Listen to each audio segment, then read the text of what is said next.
Hi, my name's Mandy and welcome to my YouTube channel.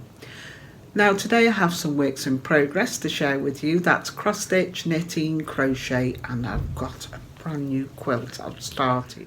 So usually I work on different projects different days of the week. However, I've been recently on holiday to Cyprus, hence the absence from YouTube. Now, usually on a Monday I always stitch a small project. However, because I've been on holiday, I've just worked on my cross stitch mainly. So let's start with the cross stitch. So living in this project bag is my Glory of Autumn. So this is what it should look like when finished. It's called the Glory of Autumn and it's a dimensions kit. I've purchased this from 123 Stitch. It's worked on a 14 count ivory Ada. So this is how far I've got now. Oh, I'm loving this, I really am.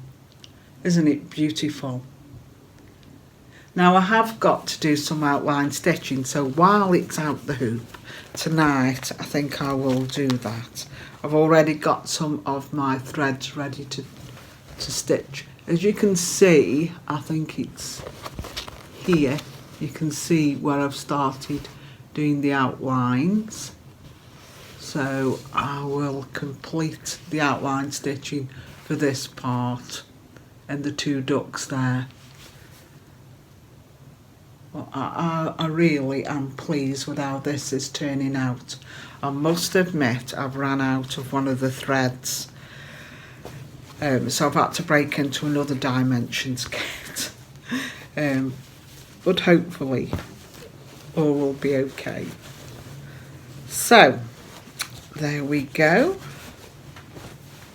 I'm hoping to make quite a dent in this week, because I want to get ready for my Christmas stitching. Right, project is living in this bag. Let's get this open. This is a year at Hawkrun Hollow. This is a stitch along initiated by Susie, and her YouTube channel is Susie Stitcher. This is how far I've got. I've just started working on the August block, and this is worked on a 18 count and it's in the Vintage Country Mocha. So there we are, or mocha, whatever you want to say. I'm quite pleased with how that's turning out. I have swapped this to my morning stitch because I want to get it finished, hopefully for in the new year. I did run out of some thread, so I purchased some more black and the gold there. So it has been halted for a few days, this project has, while I waited for the threads to arrive. Well, that's that. Project is living in this bag, kindly made by Davina from Little Workroom Crafts. I'm using an acrylic wool in this lovely lilac shade, and that is showing true to colour, and it's from the Robin Bonnie Babe range. It's a double knitting. There is a shade on here, I'll share it with you. It is 1368. They don't name the wools, they just give you the shade number. So it's the, I think it's the Agnes cardigan, I've forgotten, but it was a free download from the Drops website. So it is. I've now finished all the lace on the yoke there. You knit the bands on as well at the same time. I've now put these stitches on hold for the sleeves, and I'm just knitting down, as you can see. So I did knit one of these before. This was for my granddaughter, and this is for her younger sister. So they'll have matching cardigans. But isn't it beautiful? Love it. The best thing about this is there is no seams. So I'm really pleased with how this is turning out. I'll pop a stitch marker in below so I can show you the progress next time I speak to you. But hopefully I would have started on the sleeves. So yeah, there's some TV knitting that is now.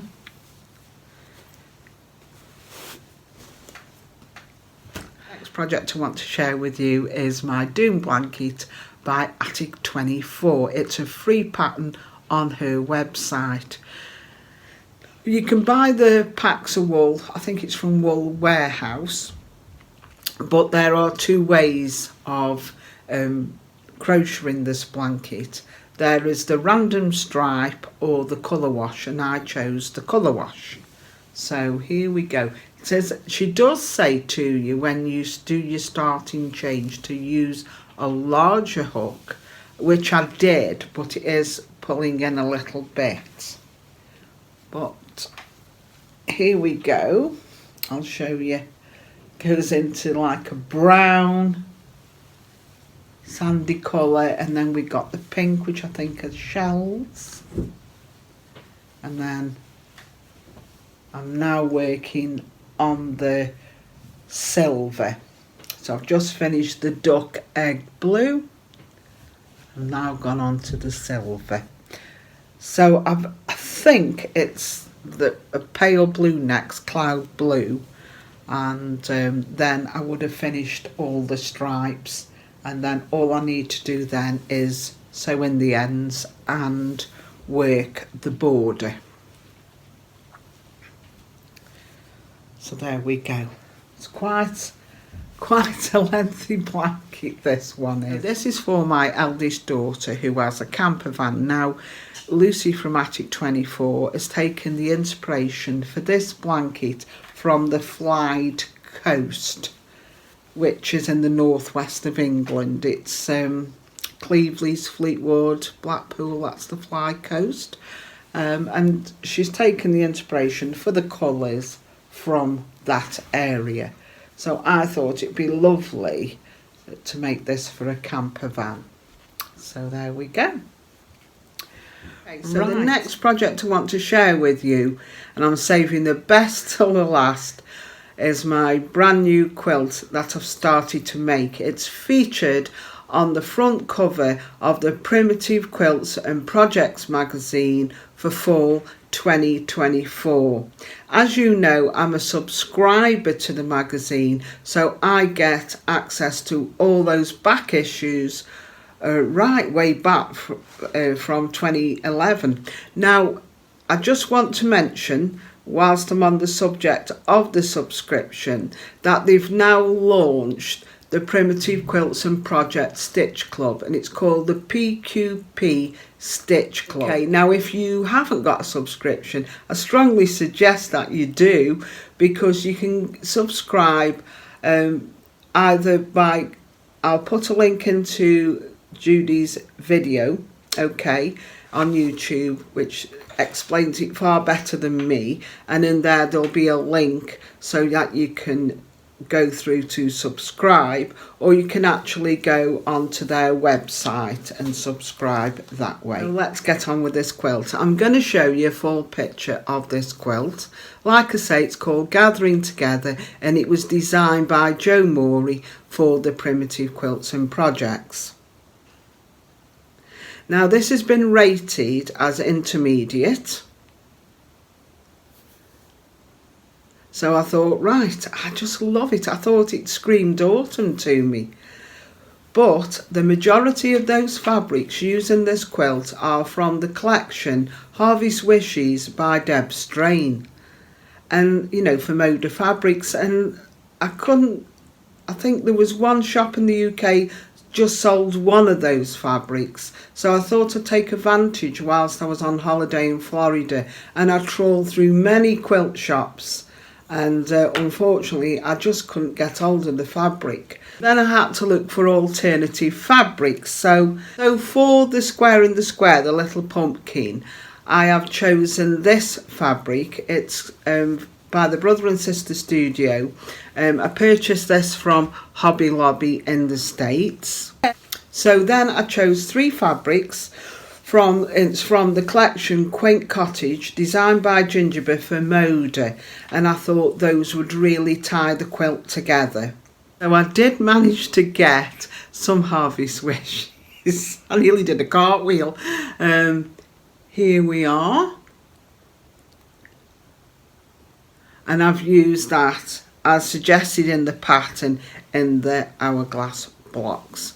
Now it did say to use I used a cream and a white tonal from my stash. So let me show you how far I have got. So far this is what it's looking like. I'm going to take a photograph and pop that in as well so you can see it closer up. But I think the fabrics are tying in quite well. For the actual corner squares, they use a wood grain fabric, and I managed to get this. It's called Foxwood, and it's by, I think this is by Wyndham Fabrics. They've also got some wood grain in these little squares, and in the centre block there, in the flying geese there, they're using a blue wood grain, and I got this one which was from Foxwood as well. So once I've pieced all the blocks together, I had to put a small border in, and I'll show you the fabric from that. It's called Pumpkins and Potions by Kimberbell. I love Kimberbell designs.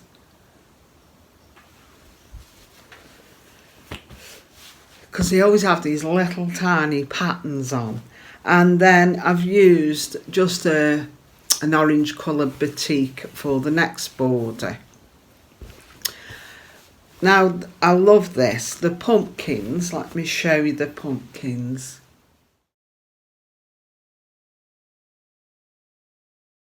So I printed out the pattern for the applique. It's really good, and it gives you the shapes for the pumpkins. And if you look, I've used the batik for the whole of the pumpkin, and then the centre again I've used this lovely Kimberbell. I've just used some greeny brown batik that I had in stash for the stalk. And for the applique, I usually hold the pattern up against the window, you know, that technique, or I'll use my partner's big square torch. But I just thought, you know, it's inexpensive really. It's not a great outlay for a light box, so I've purchased one. Traced the pattern off, and then I used the needle turn technique to applique on the pumpkins. The pattern's really good because it just shows you exactly how to place your pumpkins as well. So the other change I made was to the leaves. I'm not proficient at needle turn applique. I couldn't find my applique needles, so I decided I would use wool felt instead, so I could just stitch these straight on. So this is the wool felt I purchased. It's from Cloudcraft UK. So yeah, they're quite a good online store. I always get my wool felt from them. So yeah, I shall be popping the leaves on soon. The next thing I had to learn to do, and this is a good quilt to make, to learn new techniques as well, is this embroidery here. And I'll show you a closer up picture, but when you hold the quilt up, and this is why it's called Gather Together, this says gather, and that says together, and then again the same at the bottom. So let me show you a close up at that. It's called the Pastrina stitch, and they guide you to a tutorial by Mary Corbett. So I watched that, and I also watched some tutorials on Instagram. I just popped in, searched Pastrina stitch. In the pattern they suggest you use Valdani for the thread, and it's variegated, and I could have kept myself because I've just come back from Florida and I went into a lovely shop called the Crafty Framer, and they had lots of Valdani threads and I didn't buy any. So yeah, I could have kept myself for that. And to be honest, in England they're quite expensive and not many places sell it. So I chose this colour. It's a DMC and it's 4066. And as you can see, it's a variegated pearl cotton. For the embroidery, they give you a really good pattern what you can trace off onto your pumpkin, and then you use a size 12 pearl cotton, and they suggested Valdani. Now, funnily enough, I did have this Valdani in my collection. Now, it's not the colours they're suggesting, but I thought, you know, just use what I can really, what I've got in stock. And then this is a DMC pearl cotton, and I thought, well, that's the closest I could get. I don't think it's turned out too bad. What I would suggest is that before you applique, before you stitch your pumpkin on, is to actually trace the embroidery pattern onto it, which I didn't. And so when I come to use my light box, it wasn't showing through. So I've just sort of copied and drawn freehand the pattern. And I've just started my second pumpkin there. So yeah. So all in all, I'm really, really pleased with how this is turning out.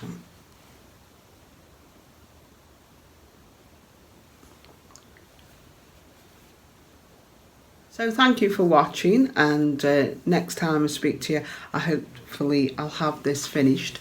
Although we're looking probably at winter when this is finished. At least it'll be ready for next autumn, but I love it, I really do. I think it's a little showstopper. In my next vlog, like I say, I hope to show you the finished quilt and to share with you my Christmas stitching plans. Until then, happy crafting!